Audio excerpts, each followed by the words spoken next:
ایک آدمی تھا، حضور نے فرمایا ایک آدمی تھا جو اپنے ارد گرد کسی کے ساتھ کوئی اچھا رویہ نہیں رکھتا تھا، کوئی اچھا عمل اس کا نہیں تھا۔ موت اس کی قریب آ گئی۔ جب موت قریب آئی تو بڑا پریشان ہوا، میں نے تو اپنے اوپر بڑا ظلم کیا ہے، اب میں اللہ کے حضور جا رہا ہوں، میرا کیا بنے گا؟ ڈر گیا، اور بہت زیادہ ڈر گیا، کانپنا شروع کر دیا، ڈر گیا۔ اب موت کا وقت قریب ہے، مرنے کے وہ آثار موت کے جو ہیں وہ سامنے نظر آ رہے ہیں، تو اپنے بچوں کو بلا کے پاس بٹھایا، بٹھا کے کہنے لگا تمہیں پتہ ہے کہ میں نے کسی کے ساتھ کوئی اچھا کام نہیں کیا، کوئی نیکی نہیں کی، کوئی اللہ کی فرما برداری نہیں کی، ساری عمر اسی طرح بے حیائیوں، بدکاریوں، بدماشیوں میں گزار دی۔ اب میں جا رہا ہوں تو میری جولی میں سوائے نافرمانیوں کے اور کچھ نہیں ہے۔ میری خواہش یہ ہے جب میں مر جاؤں تو تم مجھے جلا دو۔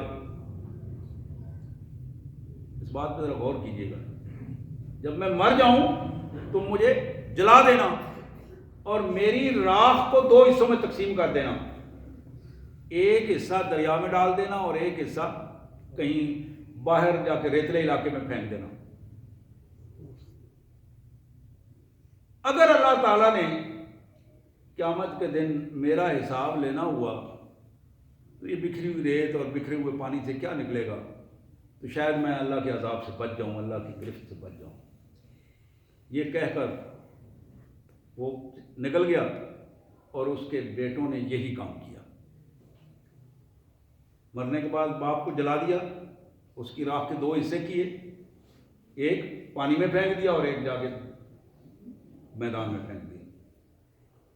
حضور فرماتے ہیں کہ اللہ تبارک و تعالیٰ نے پانی کو حکم دیا جو کچھ تمہارے اندر ہے نکالو، خشکی کو حکم دیا جو تمہارے اندر ہے وہ نکالو، اور اسے انسان کی شکل دے کر اللہ کے سامنے پیش کر دیا جائے۔ اب اللہ نے فرمایا لما فعلتا، تم نے یہ حرکت کیوں کی؟ اتنا بڑا فیصلہ تم نے کیوں کیا؟ تو وہ روتے ہوئے، کانپتے ہوئے یہ الفاظ کہہ رہا ہے، من خشیتک یا رب، میرے مالک صرف تیرے ڈر کی وجہ سے، تیرا خوف اتنا تھا کہ میں تیرا سامنا نہیں کر پا رہا تھا، اتنا خوف تھا کہ میں اپنا وجود میں نے خطرے میں ڈال دیا، میری جرأت نہیں تھی کہ میں تیرے حضور تیرے سامنے آ سکوں۔ اللہ فرماتا ہے اچھا میرے ڈر کی وجہ سے تم نے یہ کیا، جاؤ میں نے تمہیں معاف کر دیا۔ میرے پیارے بھائیوں، اللہ سے ڈر جاؤ، میری بہنوں اللہ سے ڈر جاؤ۔ ہم بڑے بے خوف ہو گئے ہیں، ہماری زندگیاں بڑی بے خوف ہو گئی ہیں، ہمارے رویے بڑے بے خوف ہو گئے ہیں۔ ہمارے سامنے جو کچھ فلسطین میں ہو رہا ہے، 30,000 سے زیادہ چھوٹے چھوٹے معصوم بچوں کو کچل دیا گیا ہے۔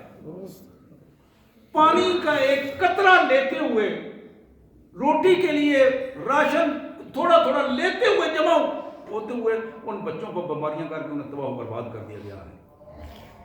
آپ جانتے ہیں کہ ہمارے یوں بھی نہیں رہی، ہم اسی کیفیت میں اپنے آپ کو، اسی کیفیت میں، انہی بدماشیوں میں تھوڑی دیر محسوس ہوتا ہے، اس کے بعد پھر ہم وہی ہوتے ہیں، رات کو سنتے ہیں، دن کو پھر اسی انداز میں ہوتا ہے۔ رمضان سے پہلے پہلے، موت سے پہلے پہلے اللہ سے دعائیں کر کے اللہ کی رحمت کو سمیٹنے کی کوشش کرو۔ اس میں نے پہلے عرض کیا، اللہ نے جو صلاحیت دی ہے، علم کی صلاحیت دی ہے، وہ اللہ کے لیے پیش کرو، مال کی صلاحیت دی ہے وہ اللہ کے لیے پیش کرو، وقت کی صلاحیت دی ہے خدمت کرنے کے لیے وہ اللہ کے لیے پیش کر دو۔ کسی کو بتانے کی ضرورت نہیں، کسی کے سامنے پیش کرنے کی ضرورت نہیں، کسی فوٹو سیشن کی ضرورت نہیں۔